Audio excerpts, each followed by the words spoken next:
Le celebrazioni non sono mai state sospese, ma la possibilità di aprirle al popolo genera un sentimento di gratitudine. Lo scrive il vescovo della diocesi di Chiavari, Monsignor Alberto Tanasini, in una lettera indirizzata a tutti i fedeli nei giorni in cui riprende la celebrazione della liturgia con il popolo. In questo tempo i sacerdoti hanno utilizzato i mezzi di comunicazione per la liturgia. Telepace, scrive Monsignor Tanasini, si è messa al servizio delle celebrazioni per consentire una partecipazione seppur virtuale in spirito e verità. Ma come ricordava Papa Francesco, la liturgia non è virtuale, chiede l'assemblea viva dei fedeli, e se più di una persona si è nutrita spiritualmente con la lettura meditata della parola di Dio, occorre essere consapevoli che la parola non può stare senza l'Eucarestia e non può essere alternativa al sacramento. La celebrazione della messa prevede inscindibili la liturgia della parola e la liturgia eucaristica.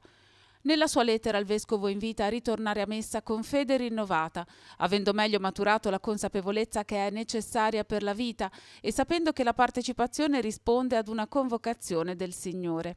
Il vescovo invita a portare con sé le vicende di questo tempo di pandemia, il richiamo ad una rinnovata o più profonda vita spirituale e la ritrovata preghiera in famiglia, spronando i fedeli a non lasciarsi scoraggiare dalle regole che possono rendere meno spontanea la partecipazione.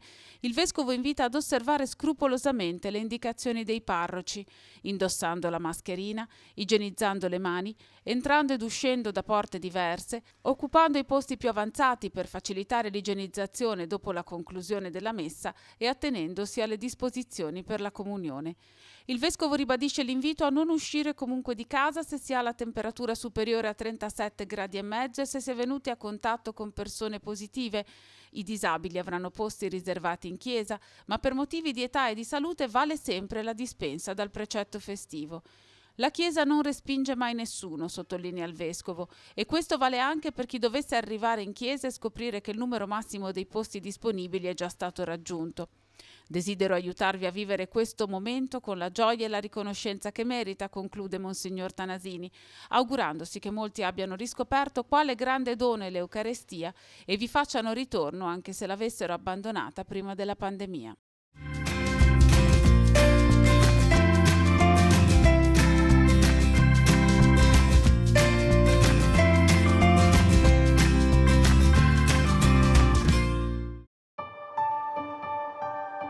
Sono 30 anni che Telepace, per il coraggio di Monsignor Ferrari, voglio ricordarlo, questo nostro vescovo, grande amico, e con l'aiuto di tanti volontari, a cominciare dalla passione di Don Fausto, è nato questa televisione che viene avanti. Forse mai come in questo trentennale ha dimostrato quanto vale, quanto è importante questo strumento per la diocesi nostra e anche oltre la diocesi nostra.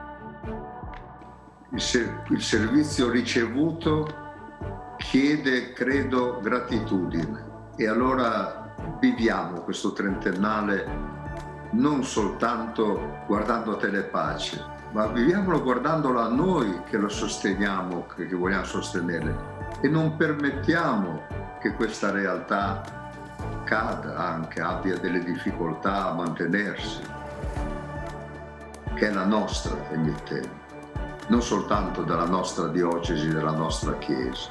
Io non credo che ci siano televisioni che hanno la possibilità di diffondersi, di raggiungere i paesi più nascosti come Telepace, e questo è stato uno sforzo. Non perché abbiamo dei vantaggi, ma perché volevamo garantire a tutti la conoscenza delle notizie, la conoscenza della vita della Chiesa, la conoscenza della vita della città. Questo è stato il motivo per cui siamo andati là dove altri non vanno, non sono andati. La nostra è una televisione comunitaria, non è una televisione commerciale. Comunitaria vuol dire a servizio della comunità e sostenuta dalla comunità.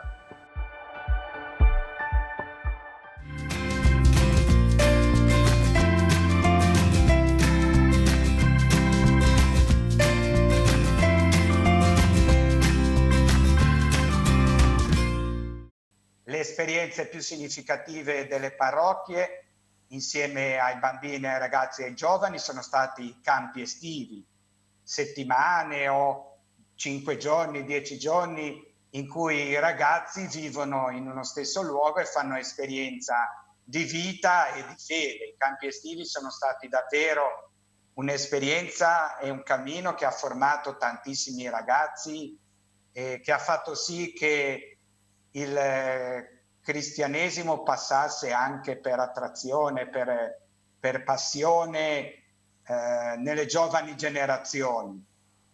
Altre esperienze sono legate anche agli oratori o l'estate ragazzi, cioè esperienze feriali nei luoghi della parrocchia in cui si condividono attività, formazione, giochi, e anche questi sono sempre stati dei punti qualificanti. Ecco, diciamo, in una situazione diversa da quella che viviamo oggi, in questi giorni nelle parrocchie si starebbero preparando campi estate ragazzi, coinvolgendo adulti ma soprattutto adolescenti e giovani che hanno sempre mostrato il desiderio di prendersi cura dei più piccoli, e questo penso che sia stato davvero un valore che è stato portato avanti in questi anni.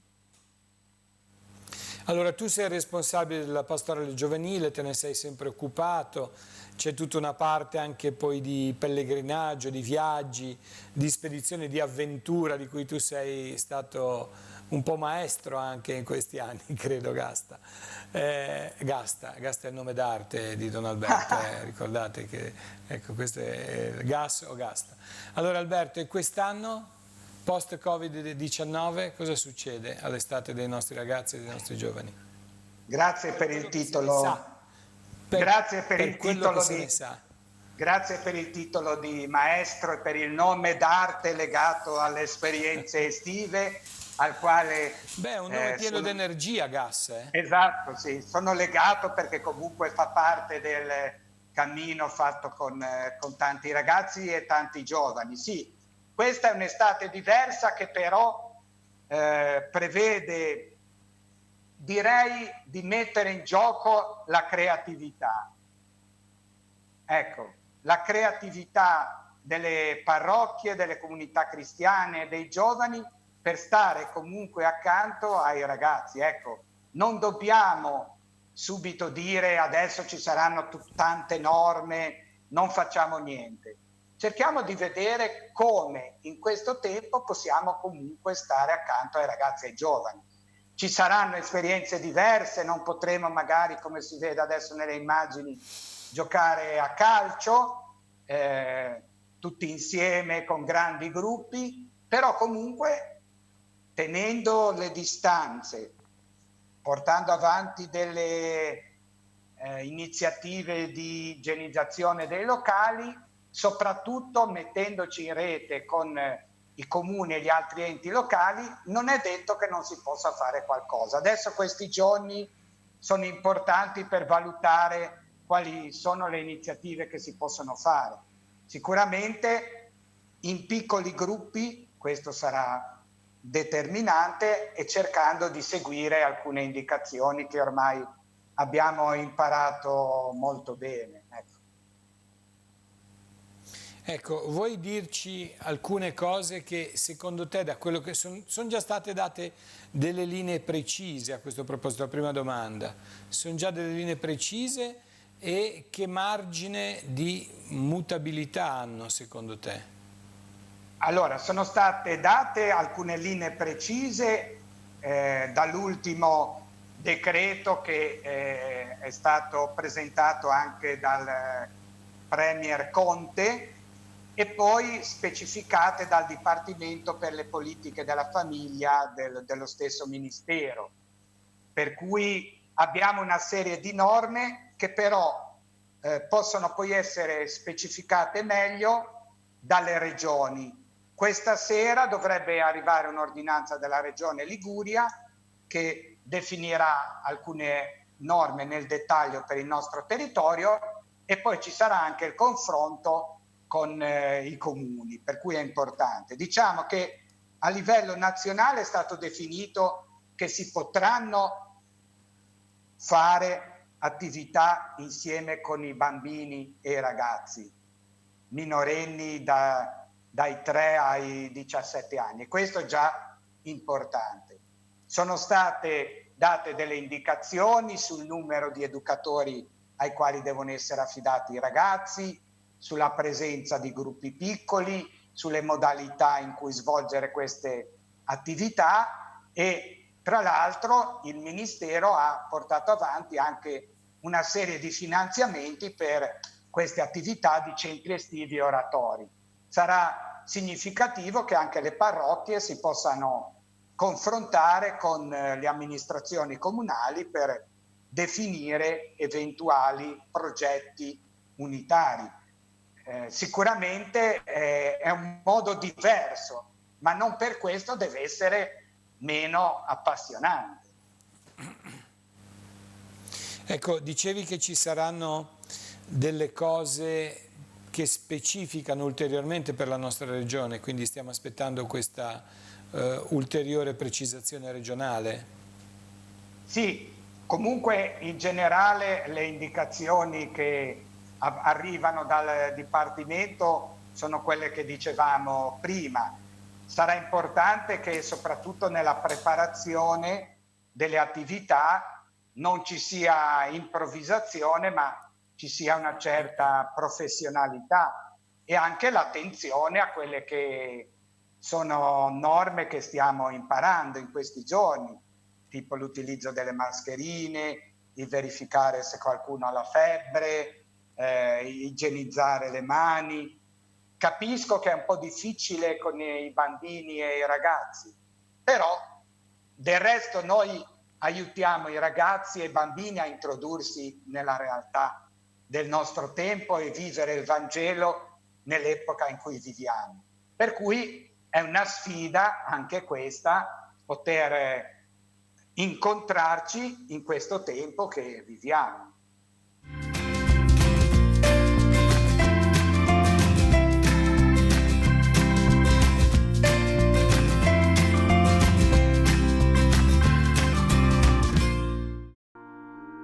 Il 18 maggio 1920 nasce a Wadowice in Polonia Karol Józef Wojtyła, figlio di Emilia Kaczorowska e Karol Wojtyła. È battezzato con il nome del padre e già questo pare un presagio di quello che sarà questo bambino che studia, va a messa e gioca a calcio dimostrandosi un eccellente portiere.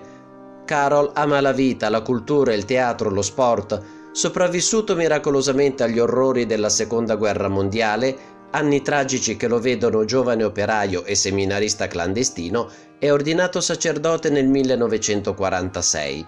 Nel 1958 diviene vescovo ausiliare di Cracovia. Dal 1964 ne è l'arcivescovo. Partecipa attivamente al Concilio Vaticano II e nel 1967 il Santo Papa Paolo VI lo crea cardinale. Lunedì 16 ottobre 1978 viene eletto al Soglio di Pietro. Assume il nome di Giovanni Paolo II, primo pontefice non italiano dopo 455 anni e primo papa slavo della storia. Anche non so se potrei bene spiegarmi nella la nostra lingua italiana. Se mi sbaglio mi corrigerete. Il giorno dopo l'elezione va all'ospedale a trovare il fraterno amico Andrzej Descour, anticipando quell'intensa attività che lo porterà ad annunciare Cristo ovunque nel mondo. Il 22 ottobre, all'inizio del ministero petrino, grida: Non abbiate paura, aprite, anzi spalancate le porte a Cristo. Nel gennaio 1979 è a Puebla, in Messico, e il 2 giugno inizia il suo primo storico viaggio in Polonia. I sovietici sono contrari, ma il regime comunista polacco deve piegarsi alla volontà popolare. Nessuno può illudersi di cancellare Cristo dalla storia, dirà. Prende così avvio il movimento che porterà al crollo pacifico del comunismo. Una voce è quella di Giovanni Paolo II, che il piombo di Ali Agca, il 13 maggio 1981, non può fermare. Impressionanti le cifre del suo pontificato: 482 santi proclamati, 14 encicliche, 104 pellegrinaggi apostolici e 146 visite pastorali, tra esse quella alla nostra diocesi, il 18 settembre 1998. Con lui nascono le Giornate Mondiali della Gioventù. La vita terrena di Karol Wojtyła si conclude il 2 aprile 2005, sabato, giorno della settimana che la Chiesa dedica alla Madre di Dio. L'icona della Madonna Nera di Czestochowa, regina della Polonia, è forse lo specchio più fedele della storia polacca e della visione culturale e pastorale di San Giovanni Paolo II. Colpita, ferita, ma sempre viva e feconda, perché custodisce Gesù, l'unico Salvatore.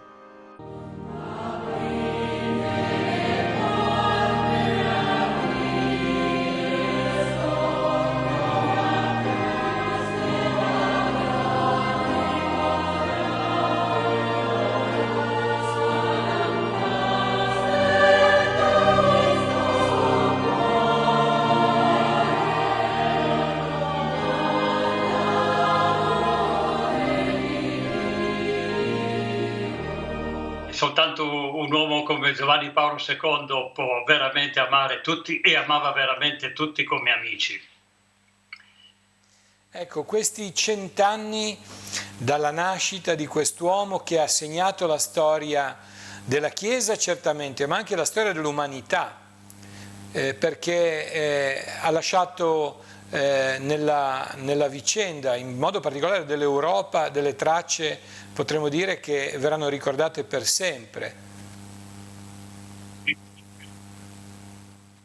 quanto tale è sempre Pastor Universalis, per cui è vero, è il capo della Chiesa Cattolica, ma è veramente una voce che si esprime, si diffonde per tutta l'umanità.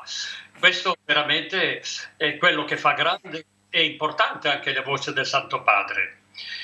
Come Papa universale, diciamo pure così, ha traghettato due epoche, il passato secolo, millennio possiamo dire, nel nuovo millennio, e l'ha saputo traghettare in una maniera particolarmente sapienziale, perché sapeva che aveva in mano intanto un concilio importante che aveva, diciamo così, preso sotto lo sguardo tutti i problemi dell'uomo, dell'umanità e della Chiesa, e doveva metterli nelle mani delle generazioni future in modo tale che non si alterassero, che rimanessero le successive generazioni fedeli a quello che era lo spirito del concilio.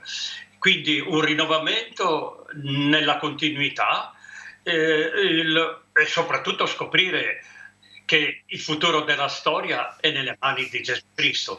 Io mi ricordo che ero un pomeriggio proprio in bosco e vedendo un po', conoscendo chiaramente come tutti i problemi, soprattutto del momento, della Chiesa italiana, così di questo degrado morale, spirituale, anche di fede.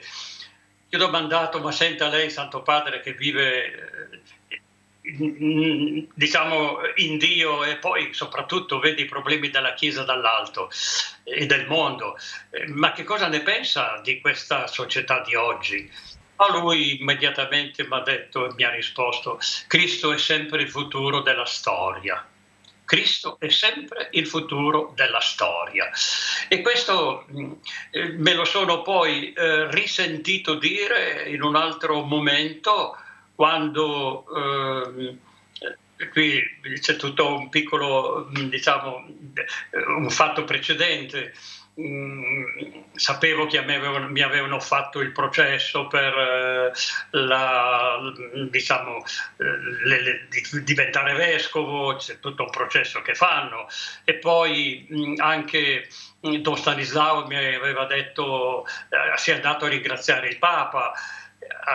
Io gli avevo detto no, non sarà andato, eravamo su già in vacanza. Che cosa aspetti? Che cosa aspetti? Sta di fatto che poi mi avvicino e dico: Don Stanislao mi ha detto di venirla a ringraziare. Io sono venuto a dirle che nessuno sa niente di tutto questo e di lasciarmi libero. E il Papa mi guarda e mi dice al Papa non si dice di no. Al che dico, è vero, Santità, che non si dice di no al Papa, ma io non ho avuto tempo di pensarci. E lui di rimando immediato mi fa, e io meno che te, che ho avuto tempo, neppure io non ho avuto tempo per pensarci. Naturalmente quando è toccato a lui. Al che di rimando gli dico, ma Santità, io non posso mettermi al suo livello. Lui mi guarda e mi fa, eccola qua, diciamo, la sua grande parola, vai avanti, vai avanti. E allora io mi scosto, faccio 3 passi, lo blocco di nuovo. Lui si ferma, ci guardiamo negli occhi e gli pongo questa domanda, Santità, lei mi parla come Karol Wojtyła o come Papa? E la risposta immediata fu come Papa. E allora a questo punto ho detto al Papa si deve dire di sì. Ecco, fu questo il... più che l'avvio da parte mia, è stata per me la chiave di lettura, non soltanto del mio futuro che ancora non conoscevo, ma soprattutto il futuro della Chiesa nel cuore del Papa. Vai avanti, vai avanti. E lui ha fatto camminare la Chiesa, ma veramente, ma non in maniera così, diciamo, fuori da Gesù Cristo. Ecco perché oggi, secondo me, e poi forse devo chiudere, secondo me c'è un'apertura giusta verso i problemi sociali. E Giovanni Paolo II ha dimostrato in maniera più che evidente che gli stesse a cuore l'umanità, i problemi dei poveri e delle popolazioni più disagiate, ma ha sempre messo Cristo al primo posto. Quello che forse noi oggi dimentichiamo un po'. Cristo è sempre il futuro della storia. E basti semplicemente dire che non iniziava mai e soprattutto non concludeva mai nessun incontro senza dire sia lodato Gesù Cristo. Il che questo dimostra quale fosse la sua dimensione di mistico e di pastore. Ho voluto dire stare così vicino ad uno che è santo. Guarda, la santità in San Giovanni Paolo II era nell'ordinarietà, ma si vedeva che la sua ordinarietà aveva un continuo contatto con Dio, ma veramente te lo comunicava con i suoi occhi, tanto perché aveva uno sguardo veramente penetrante. Me lo dicono anche altri, me lo dicevano, che non era facile, diciamo così, guardarlo negli occhi, perché lui ti entrava subito dentro e ti metteva in moto un sentimento tale che ti lasciava lì già pieno di gioia, di stupore, ma veramente era così. E poi diciamo che la sua è stata la vita di un contemplativo. Non è che parlasse molto. Certo, quando doveva fare i suoi interventi, i suoi incontri, ma anche gli incontri con la gente, erano soprattutto nei segni. Lui lavorava molto con lo sguardo e col segno, più che con la parola. Ed è lì che traspare veramente il cuore dell'uomo e della santità. Perché Dio noi non lo vediamo mica, non lo tocchiamo mica come si può toccare, non lo so, una bella mela matura. Dio si percepisce e lui te lo faceva sentire, ma in maniera naturalmente, perché lui era col Signore. Quindi praticamente ti faceva conoscere l'amico con cui viveva continuamente e te lo comunicava perché proprio la sua gioia fosse la mia gioia, diciamo la nostra gioia, ecco, secondo le parole di Gesù. La Lombardia, tutta la Lombardia, in modo particolare alcune zone, come sapete, Bergamo, Brescia, Cremona, Pavia, la provincia di Pavia tuttora ha ancora dei contagi, proprio i dati di ieri, su 175 nuovi contagi in Lombardia, 43 a Pavia, e c'è stato ancora un morto in provincia di Pavia. Sono numeri certamente in discesa rispetto ai mesi precedenti, alle settimane precedenti, però di fatto c'è ancora una situazione di sofferenza. Domenica scorsa ho avuto la possibilità di celebrare la messa nella chiesa del Policlinico San Matteo.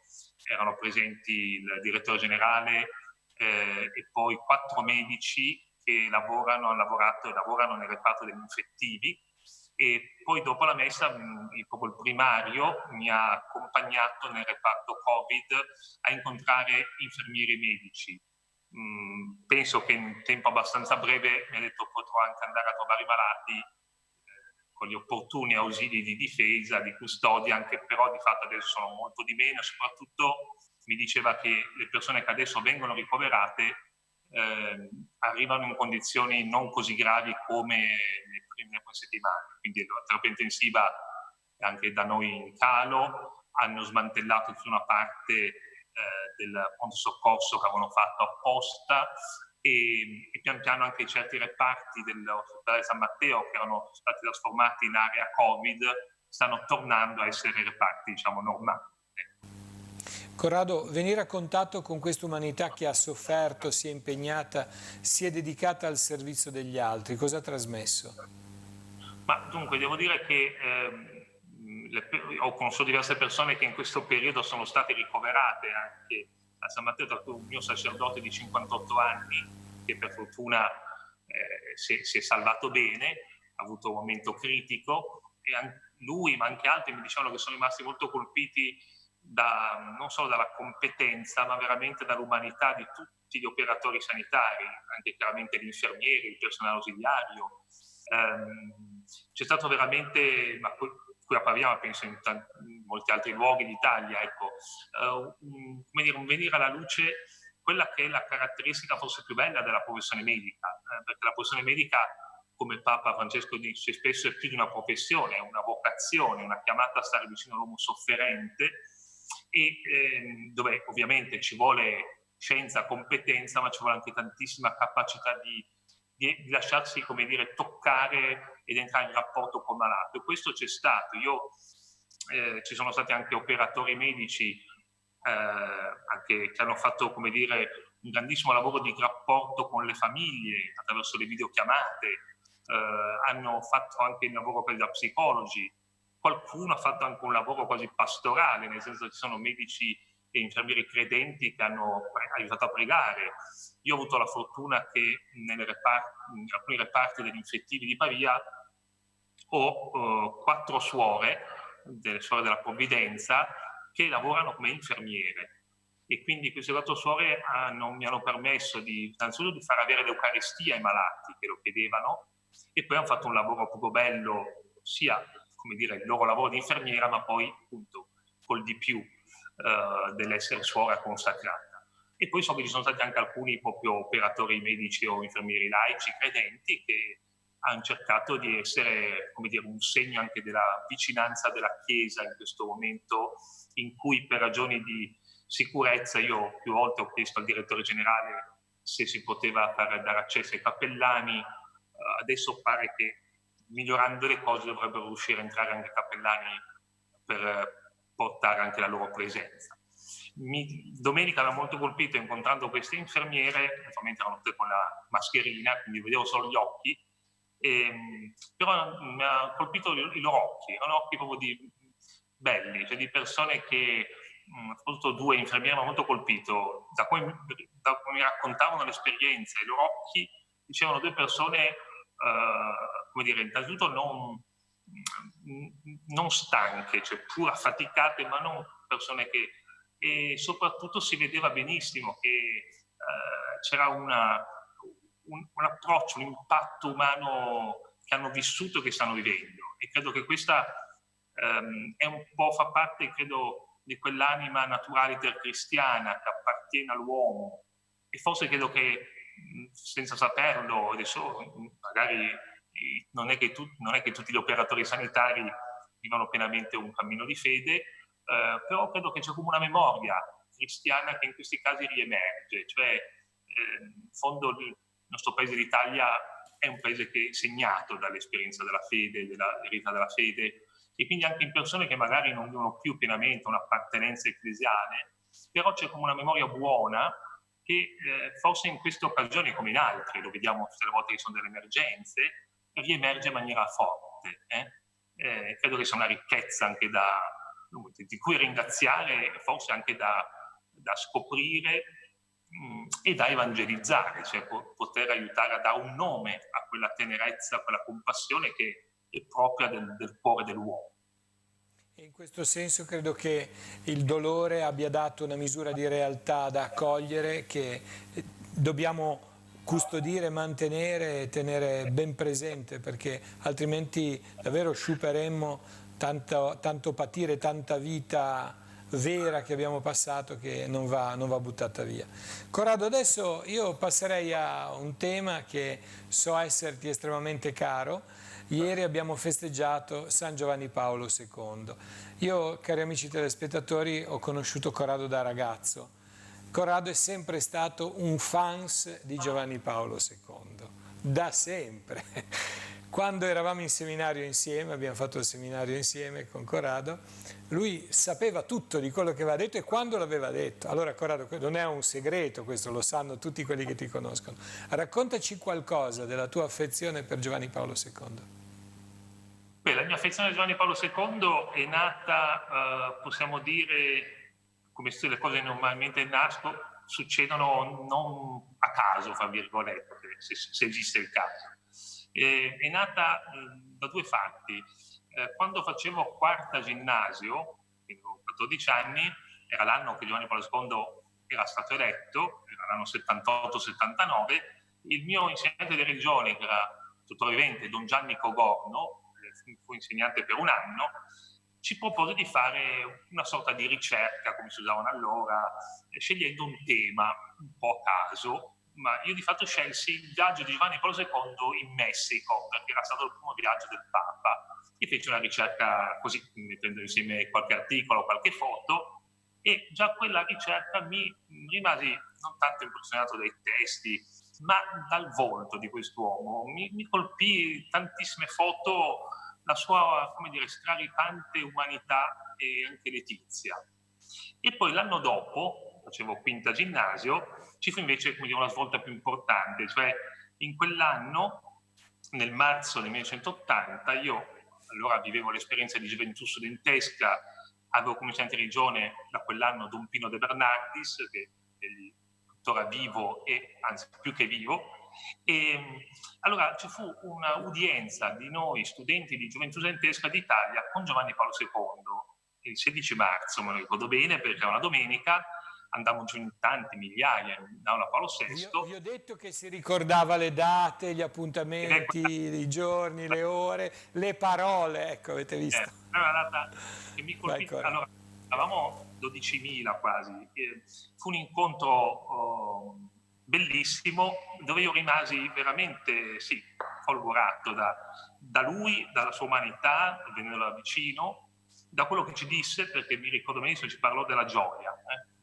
che nasce dalla fede, e poi di fatto quell'incontro coincise anche un po' col capire un po' di più come l'esperienza del movimento di Comunione e Liberazione, che allora stavo vivendo come liceale, ginnasiale, poteva essere davvero, come dire, una casa per la mia vita.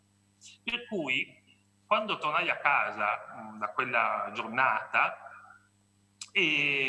a casa mia, i miei genitori, era arrivata una rivista che si chiamava La Traccia. Era una rivista che iniziava le pubblicazioni quell'anno lì, ed era una rivista che raccoglieva ogni mese i discorsi del Papa. E io cominciai a leggerli, non dico non tutti, però da allora cominciai a leggerli tanti. E devo dire, per me fu, come dire, una grande ricchezza, cioè leggere le cose che il Papa diceva, soprattutto negli incontri ai giovani, partecipare più volte a vari momenti di incontro, diversi momenti, ricordo il viaggio a Siena, poi a Livorno, poi a Milano nell'83, eccetera. E fu come per me fu un testimone, cioè un uomo che mi faceva venire voglia di essere cristiano, innanzitutto, cioè mi sembrava, ma se essere cristiano vuol dire è così, ne vale proprio la pena. Perché mi colpiva di lui non solo la sua umanità, la sua capacità di ascolto, la fiducia che ci dava, essendo cosciente anche della normale fragilità dei giovani, questa capacità, questa passione alla bellezza che aveva nella realtà. Sappiamo che è stato anche un attore, un poeta, ma questo gli era rimasto dentro. E poi certo, vederlo qualche volta da vicino o in TV anche, chiunque lo può rivedere, certo mi colpiva anche come pregava, cioè si vedeva benissimo che per lui la preghiera era un respiro, era stare di fronte a un altro, era la sua forza.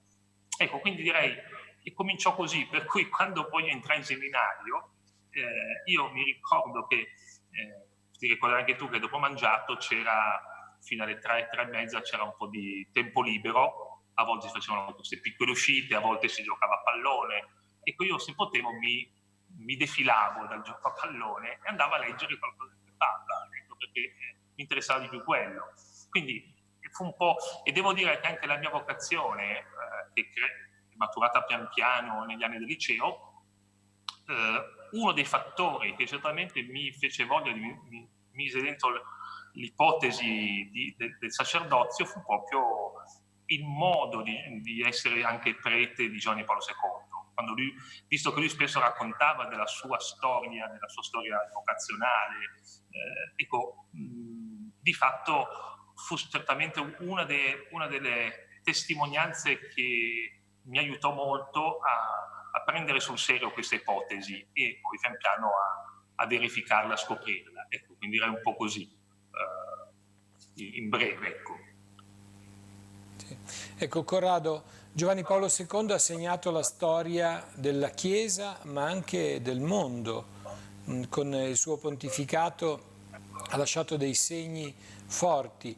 Ce ne puoi sunteggiare qualcuno che tu ritieni essere particolarmente significativo? Sarebbero tanti. Beh, io direi innanzitutto che un po' come sottofondo di tutto il pontificato di Giovanni Paolo II, direi veramente dall'inizio, dal suo famoso Aprite le porte a Cristo, la sua prima enciclica Cristo Redentore dell'uomo, fino alla fine, fino a come ha vissuto la sua sofferenza. Ricordiamo tutti quale immagine, l'ultima immagine di Valescondo, una delle ultime, il Venerdì Santo, nella sua cappella, attaccato, aggrappato a quel crocifisso. Ecco, l'elemento di sottofondo che ha segnato un delicato è stato questo unire Cristo e l'uomo. Ecco, nella Redemptor Omnis Giovanni Paolo II diceva che parlava di Cristo come via della Chiesa e dell'uomo come via della Chiesa, e diceva che su questa via che va da Cristo all'uomo e anche dall'uomo a Cristo, la Chiesa non può essere fermata da nessuno. Ecco, questo secondo me è un po' il sottofondo di tutto il suo pontificato, cioè una grande passione a Cristo, e quindi tutto il suo pontificato è stato un dare testimonianza al mistero di Cristo sotto tanti aspetti che potevano parlare sia ai credenti che ai non credenti, alla Chiesa e al mondo, e una grande passione all'uomo, cioè a rimettere al centro l'uomo, a parlare dell'uomo come di qualcuno di sacro, quindi tutto il tema della difesa della dignità dell'uomo, dei diritti dell'uomo. Anche qui Papa Giovanni Paolo II questo lo espresse poi in tantissimi modi. Sicuramente è stato un Papa che ha tante volte alzato la voce in difesa dei più poveri, dei popoli dimenticati, ha cercato di fare tutto il possibile per evitare certe guerre che purtroppo in maniera sciagurata hanno colpito l'Europa. Pensiamo alla guerra della Bosnia-Herzegovina, le 2 guerre dell'Iraq. Ha fatto tutto il possibile per riaffermare certi diritti fondamentali dell'uomo, il diritto alla libertà religiosa. Giovanni Paolo II, quando diventa Papa, sappiamo, il mondo era diviso nei 2 blocchi, lui veniva dal paese dell'Est, ha ridato voce a una Chiesa che era nel silenzio, ma anche la sua difesa per la vita nascente, per la vita morente, per la vita debole, la difesa della famiglia. Non erano battaglie, come dire, ideologiche, ma c'era dentro la sofferenza e la tenerezza per l'uomo. Mi ricordo a Siena, alla visita del Papa a Siena nell'80, ero presente alla messa erano settimane che il Papa insisteva fortemente sul tema dell'aborto, perché il Movimento per la Vita stava facendo una raccolta di firme, tra l'altro, per cercare di migliorare la sciagurata legge del 194. Bene, a un certo punto il Papa aggiunse a braccio che se lui diceva queste cose, anche forti, per la difesa della vita, è perché lo faceva per un atto d'amore. Era un atto d'amore che lo muoveva a questo. Quindi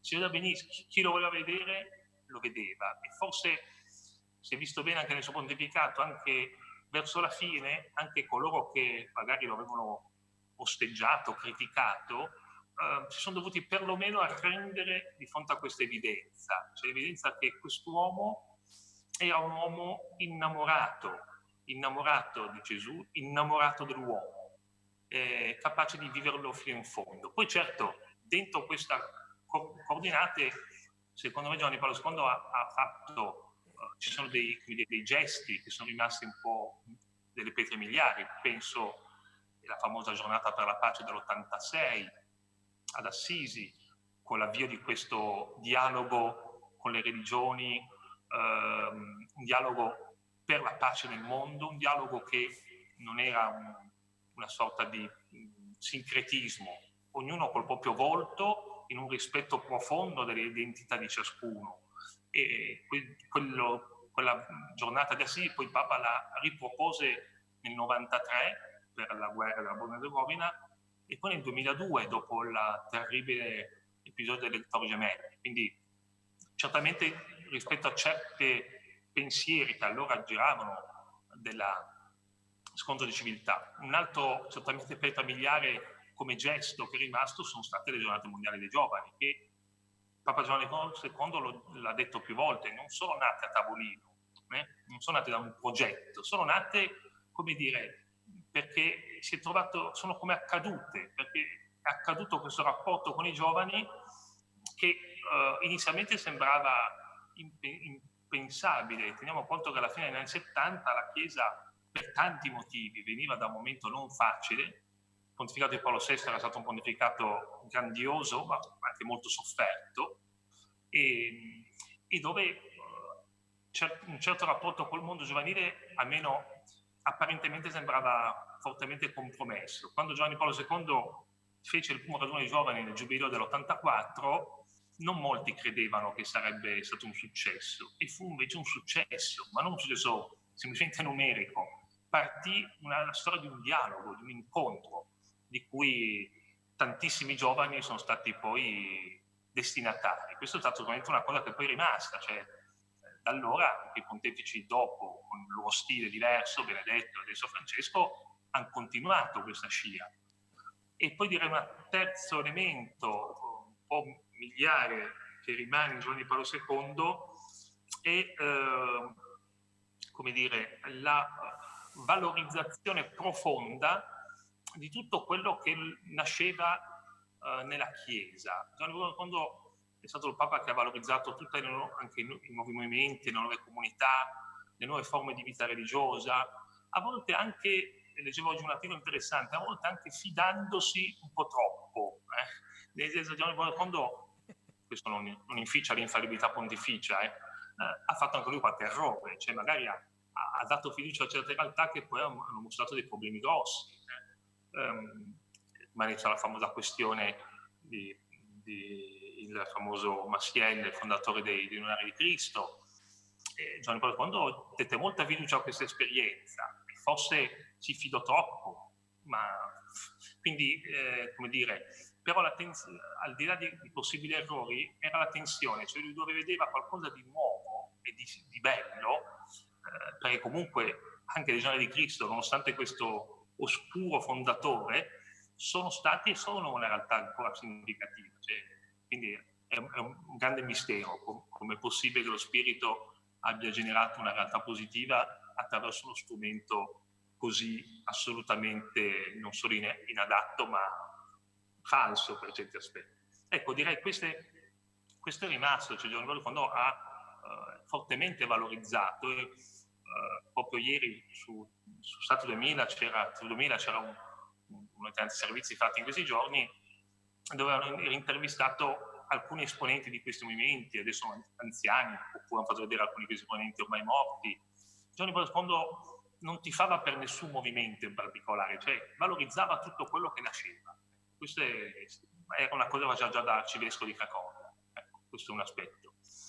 L'ultimo aspetto, sull'aspetto più del mondo, Giovanni Paolo II ha fortemente rilanciato la dottrina sociale, facendo vedere che la dottrina sociale della Chiesa era una parola non di, come dire, una sorta di punto di equilibrio tra capitalismo liberale e comunismo collettivista. Era un punto originale. Ed è chiaro, nella prima parte del suo pontificato, per certi aspetti, la sua polemica, i suoi aspetti dialettici sono stati soprattutto rivolti al comunismo, al totalitarismo comunista, e nella seconda parte ovviamente a quella forma nuova di totalitarismo che è il relativismo morale o il capitalismo selvaggio, che crea queste tremende disparità di cui purtroppo soffriamo ancora oggi. Direi queste cose. Ultima battuta, direi, dal punto di vista della vita all'interno della Chiesa, io credo che questo Papa passerà la storia come il Papa eucaristico e mariano. Eucaristico perché Giovanni Paolo II ha rimesso veramente al centro l'Eucaristia. Anche qui ha fortemente incrementato, sostenuto la ripresa dell'adorazione eucaristica, ha voluto un anno sull'Eucaristia, è morto in questo anno dell'Eucaristia. L'ultima lettera che enciclica è dedicata all'Eucaristia, all'Ecclesia d'Eucaristia, ma poi si vedeva che era un uomo eucaristico, cioè lui appena aveva un momento libero andava in cappella, andava a mettere davanti a Cristo la sua vita, le vicende, le decisioni. E poi Mariano, certamente un uomo che anche qui ha saputo rimettere in maniera intelligente, far capire che la devozione a Maria non era una questione per bigotte o per persone un po' âgée, no, era invece una ricchezza, certo una devozione mariana sulla linea del concilio, quindi fortemente cristocentrica, e anche qui pensare in tutti i viaggi. Giovanni Paolo II lo chiedeva espressamente, voleva andare in viaggi internazionali, voleva andare in un santuario, in tutti. E sappiamo, fece l'anno mariano, l'anno del rosario, quindi come dire, per molti anni, il primo sabato del mese Giovanni Paolo II recitava il rosario sulla Radio Vaticana in diretta. Quindi tutti i piccoli gesti con cui ha rivalutato molto, da questo punto di vista, il popolo di Dio, perché anche nei periodi più difficili della Chiesa il popolo di Dio poi non ha mai lasciato deserti i santuari. E poi nella nostra bella diocesi di Chiavari, questo noi lo sappiamo bene con Montallegro e l'Orto e tanti altri luoghi. Da questo punto di vista devo dire che a Pavia sono meno mariani, nel senso che non c'è un santuario diocesano, questo un po' mi dispiace.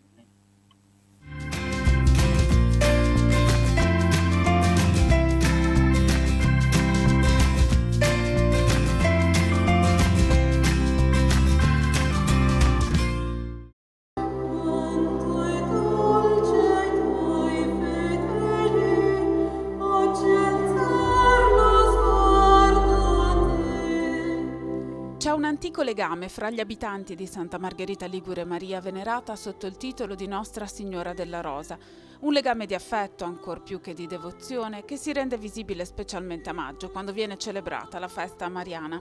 Un appuntamento che non è venuto meno neppure in questo tempo particolare, con la preparazione affidata alla novena e la celebrazione della messa presieduta da Don Federico Picchetto e Don Salvatore Orani ogni sera e le meditazioni sul tema della responsabilità. L'offerta dei fiori a Maria è stata virtuale nel giorno della vigilia, mentre il giorno della festa la messa è stata trasmessa in diretta TV su Telepace, dando modo di partecipare a tutti. Gli abitanti di Santa Margherita erano idealmente rappresentati dal sindaco Paolo Donadoni.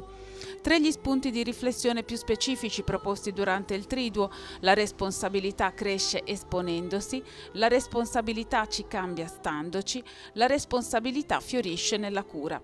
Impossibile portare l'effigie di Maria per le strade della città, quindi la tradizionale processione è stata sostituita dalla recita del rosario speciale preparato dai giovani con interviste e videomessaggi e con collegamenti registrati da 5 luoghi significativi della città che nel tempo della pandemia testimoniano la responsabilità. Il convento dei frati Cappuccini, il centro Caritas di distribuzione alimentare Pane Nostro, la piattaforma Zoom del catechismo dei figli perdonati, la casa di una famiglia numerosa della comunità, l'istituto Pellerano Rainusso che custodisce gli anziani. Nella riflessione pronunciata durante la celebrazione eucaristica del mattino, Don Salvatore Orani ha messo in luce il legame inscindibile fra liturgia e vissuto, sottolineando che la vita fiorisce nell'amore di Dio. Forse per tanti di noi sarà sempre un Dio lontano, il Dio che impone, che mortifica, che fa paura. L'amore ricevuto invece è la tenerezza dell'amico che ci accoglie, ci accompagna, regalandoci la libertà e il respiro dei figli. A Maria sono state affidate la comunità e la città nel delicato passaggio fra la quarantena e la ripartenza anche delle celebrazioni con i fedeli. E il grazie di Dio, la Rosa, a lei, che l'ha accolto nel suo grembo. Quale gesto grande, mi hai accolto nel tuo grembo e con questa rosa ti dico grazie.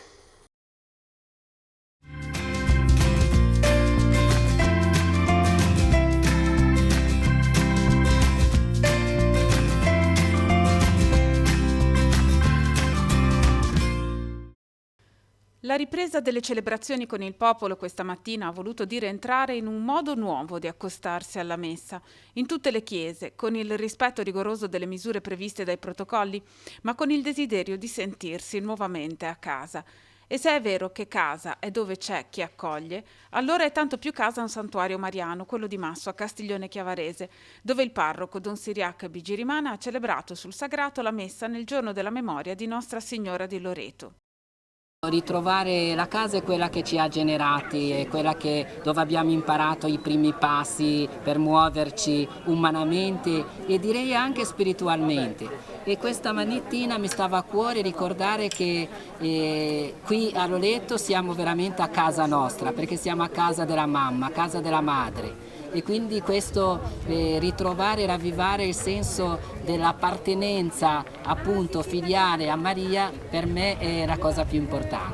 In questo periodo di pandemia siamo stati abituati a metterci di fronte a noi stessi e secondo me con l'aiuto di Maria l'abbiamo fatto in un modo un po' più vero e abbiamo scoperto cosa conta realmente. Ecco. Che a Castiglione non c'è nessuno in pandemia, quindi siamo contentissimi e speriamo di mantenere questa situazione e la dedichiamo invece a tutti i morti che secondo me sono anche amici che sono deceduti da questa situazione. Ecco. Un ritorno a casa tanto più concreto per Don Gigi Olivieri, che qui a Masso è nato, in questa chiesa è stato battezzato e ha celebrato la sua prima messa 59 anni fa. Sempre bello ritornare dove sei nascito figlio, e qui la realtà di tornare bambini e la casa è veramente il luogo dove ci si sente sempre bambini, anche a 85 anni.